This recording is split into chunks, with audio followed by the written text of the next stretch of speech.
Greetings and welcome to Wealth Management's Fast Chat. My name is Fred Barstein, contributing editor at Wealth Management's RPA channel and CEO and founder of TPSU, TROW, and 401k TV. Today we've got Spencer Look from the Morningstar Center for Retirement and Policy Studies here to talk about the center's latest research piece analyzing the value of managed accounts, which is the first piece in the 2026 Managed Accounts Research Series. So Spencer, let's get started by giving our audience a sense of who you are. Give me a little background on yourself, your role, your experience in retirement research, and what motivates you, motivates the work that you do. Yeah, of course, Fred. And I guess just start off by saying thanks for having me on. Appreciate the opportunity. As you said, Spencer Look, Associate Director for the Center for Retirement and Policy Studies here at Morningstar. I've been at Morningstar for about 4 years now. I do a lot of quantitative, simulation-based analysis. I do have a life actuarial background, and so one of the major focus areas of my work would be in defined contribution plan, lifetime income, in plan annuity-based solutions. I also focus quite a lot on retirement income adequacy, both people with access to plans and those who don't have access to plans. And we study the potential impact of new policy proposals or different ways to, impact behavior. And then recently we've been really focusing on, within a defined contribution plan setting, how can you, what kind of interventions, what kind of things could be done at the plan level to improve outcomes. So that's the kind of, I guess, pretty broad strokes, kind of the work that I do, but generally pretty quantitative, statistical, simulation-based kind of work. That's the kind of stuff that I focus on. Got into research, really wanted to be closer to, influencing, helping people, hopefully have better outcomes. Kind of working, too far away from that, I found that, this type of work was just more fulfilling. So, really excited again to be here and talk about our work. Well, tell us a little more about the managed accounts research. We've seen research on the benefits of managed accounts before. Right. What makes this study so special or different? The main thing that I would just really want to highlight here with our research is how we're doing this work. So this is the first work that we've used our new modeling framework, the Defined Contribution Outcomes Model, or DCOM. That framework, it's going to sound similar to a lot of folks in the audience. As a planning calculator, we are taking, current information about a plan participant and simulating outcomes, going forward, potentially many years in the future.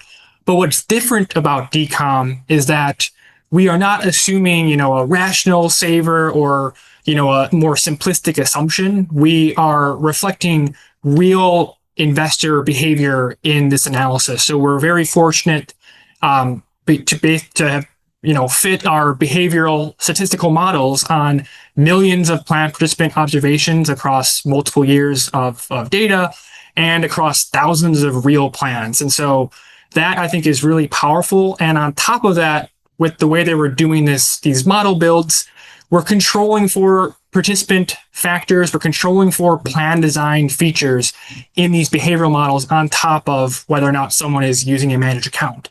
And I think that's really important. I think, this is not a case where we're just assuming the average change in savings rate applies throughout everyone.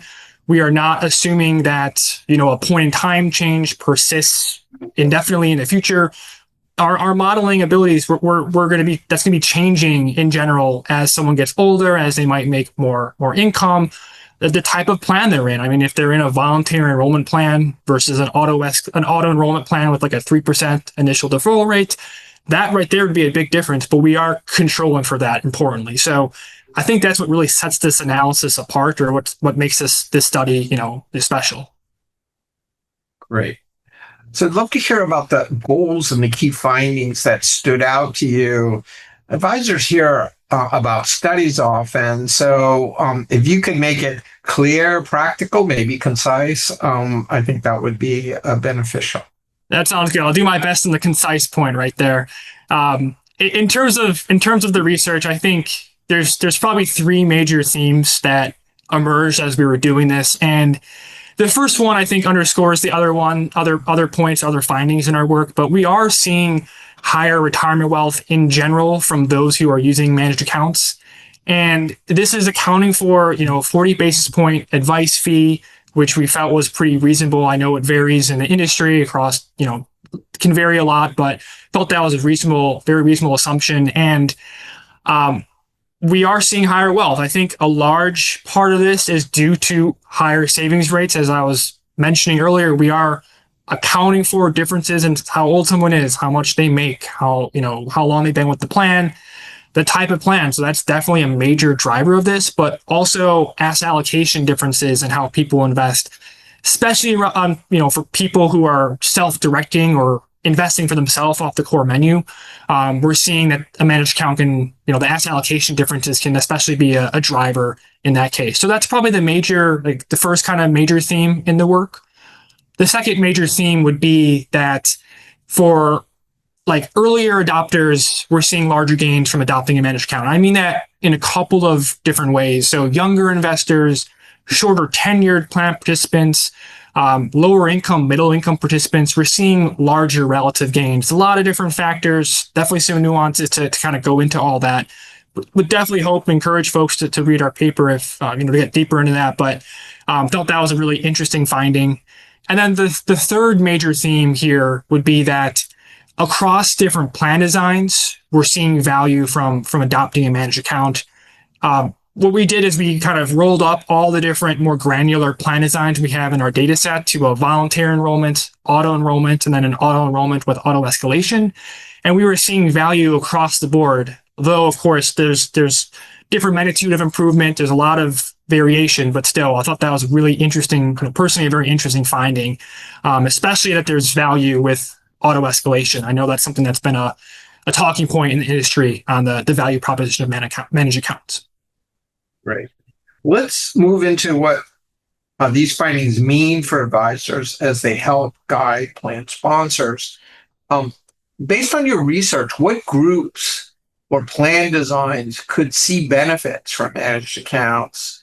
How do you know if a managed account offering is good or right fit for your plans?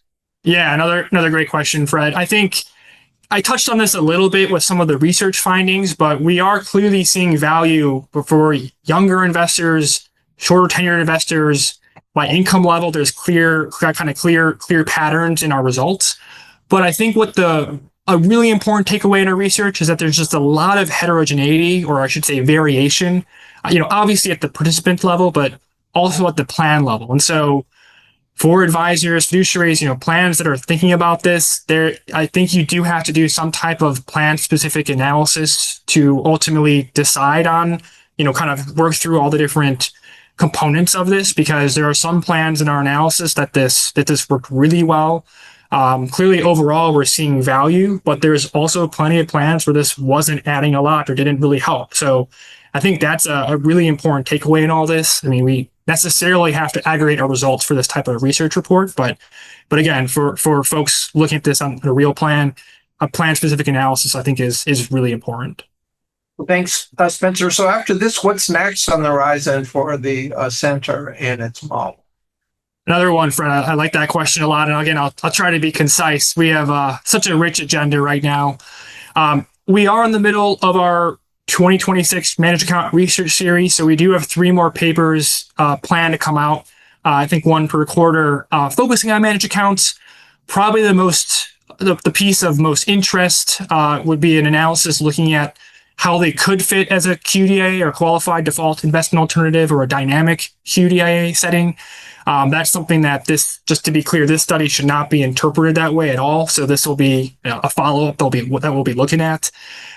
We have a lot of different policy proposal analyses that we'll be doing with DCOM. DCOM is not just for managed accounts. There's a lot of different plan design optimizations or other, potential impact of new policy that we'll be studying. So a lot of things there. A lot of things changing all the time, but we're really excited with the model. Hope to put out a lot of content in the rest of the year. Let's finish with one clear message advisors can take back to their clients. If you could leave our listeners with one key takeaway from the research, what is it? I think that there's maybe you said one, but there's like a two-pronged takeaway. I mean, the first thing is that we are seeing value from managed accounts. That's a clear finding in the piece. But I again want to emphasize the heterogeneity, that the variation in the results. I think it's really important that folks out there who see this report are not extrapolating or applying it, this aggregation of results on a plan specific basis. So I think that's kind of the really important takeaway that I hope that, folks in the audience will remember from our chat. Great.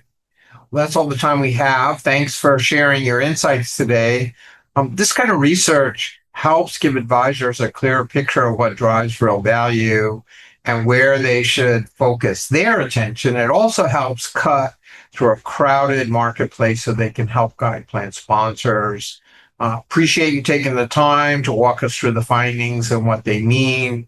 We've been speaking with Spencer Look from the Morningstar Center for Retirement and Policy Studies. And my name is Fred Barstein, contributing editor of Wealth Management, CEO at Trout TPSU and 401k TV.